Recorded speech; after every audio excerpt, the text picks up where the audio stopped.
E se o verdadeiro segredo do sucesso não for o que se sabe, mas como se lida com as pessoas? Hoje, a gente vai fundo nos princípios de um livro que, literalmente, mudou o jogo das relações humanas. O clássico de Dale Carnegie. Para começar, olha só esse número. Ele pode mudar a forma como muita gente enxerga a carreira. Uma pesquisa do Instituto de Tecnologia Carnegie revelou uma coisa bem surpreendente sobre o que de fato impulsiona o sucesso financeiro. E não é o conhecimento técnico, é outra coisa. Pois é, essa tal outra coisa eles chamam de engenharia humana, que no fundo é a arte de lidar com gente. Para pensar nisso. 85% do sucesso financeiro depende de como a gente se relaciona. Só 15% vem do conhecimento técnico. Isso é uma virada de chave gigantesca sobre onde a gente deveria focar nossa energia, né? Tanto na carreira quanto na vida. E no coração de tudo isso está essa ideia aqui do psicólogo William James, esse desejo profundo de ser apreciado. Essa é a chave mestra. É a partir daí que o Carnegie desenvolve 3 regras de ouro que a gente vai explorar agora. A primeira regra vai contra um dos nossos instintos mais básicos, o de criticar. O desafio que Carnegie propõe é fazer o exato oposto, trocar a crítica pela apreciação. E o motivo é simples, mas muito profundo. Criticar simplesmente não funciona. A ciência, aliás, confirma isso. O famoso psicólogo B.F. Skinner mostrou nos estudos dele que reforçar o que é bom, ou seja, elogiar, apreciar, é muito, mas muito mais eficaz para mudar um comportamento do que punir o que é ruim. A crítica só faz as pessoas ficarem na defensiva, já a apreciação genuína, inspira a pessoa a querer ser melhor. O Carnegie adora usar histórias para explicar as coisas, e essa aqui é perfeita. É sobre um coordenador de segurança, o George B. Johnston, e o desafio dele com os capacetes numa obra. No começo, ele fez o que a maioria de nós faria, né? Chegou dando ordem, exigindo que seguissem as regras. E o que aconteceu?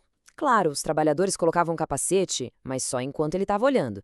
Era só ele virar as costas e, já sabe, uma obediência forçada que só gera ressentimento. Parece familiar? Foi aí que ele teve a sacada.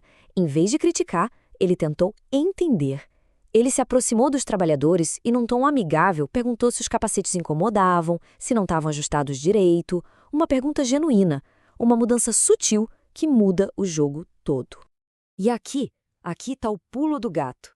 Ele lembrou o pessoal de que o capacete não era para cumprir regra, era para proteger a vida deles. Ele conectou a necessidade da empresa ao bem-estar do funcionário. E qual foi o resultado? Uma adesão muito maior. E o mais importante, sem criar aquele clima ruim, sem ressentimento. Ele não conseguiu só obediência, ele conseguiu cooperação de verdade. É a empatia ganhando da autoridade. E essa história nos leva direto para a segunda regra, que é um mergulho ainda mais fundo nessa ideia de empatia. É sobre fazer uma mudança radical de perspectiva. Sair do nosso próprio mundo e entrar de verdade no mundo da outra pessoa. A analogia que o Carnegie usa para explicar isso é simplesmente genial.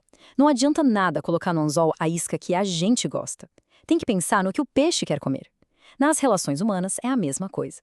Para influenciar alguém, a gente precisa falar sobre o que a outra pessoa quer, não sobre o que a gente quer. O grande segredo, então, é despertar na outra pessoa um desejo genuíno. E como se faz isso? Carnegie sugere um processo simples, mas poderoso. Primeiro, antes de falar, pause. Segundo, se pergunte: o que a outra pessoa realmente quer? E só aí, no terceiro passo, você monta a conversa em torno dos interesses dela. Ok, então a primeira regra é evitar a crítica. A segunda é focar nos desejos do outro. E a terceira regra amarra tudo isso de uma forma muito, muito poderosa. Ela fala sobre a nossa necessidade mais fundamental, a de se sentir importante. E qual é o jeito mais simples e eficaz de fazer alguém se sentir importante? Carnegie tem a resposta na ponta da língua. É algo que todo mundo tem, mas que a gente raramente valoriza nos outros. O próprio nome. Chamar alguém pelo nome é reconhecer a individualidade da pessoa. É um sinal de respeito, de atenção. O xará dele, o Andrew Carnegie, era um mestre nisso. Ele queria vender aço para uma grande ferrovia. Em vez de só falar do produto, ele fez uma jogada de gênio. Batizou a nova usina de aço dele com o nome do presidente da ferrovia, J. Edgar Thompson. O resultado? Acho que nem preciso dizer de quem a ferrovia comprou o aço, né? Um gesto de reconhecimento que valeu mais do que qualquer argumento de venda. Certo. Vimos 3 regras muito poderosas, mas o desafio de verdade, como o próprio Carnegie sempre dizia, não é só saber, é fazer. Então, como é que a gente transforma essas ideias em ação no dia a dia?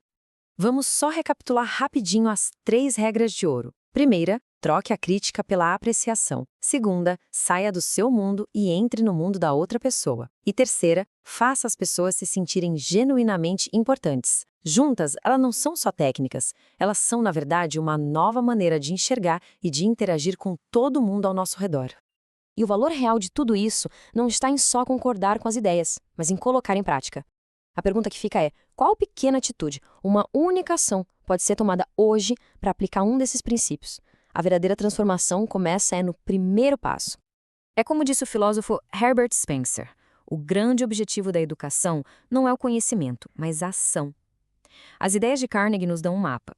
Agora, cabe a cada um dar o primeiro passo nessa jornada. Qual vai ser o seu?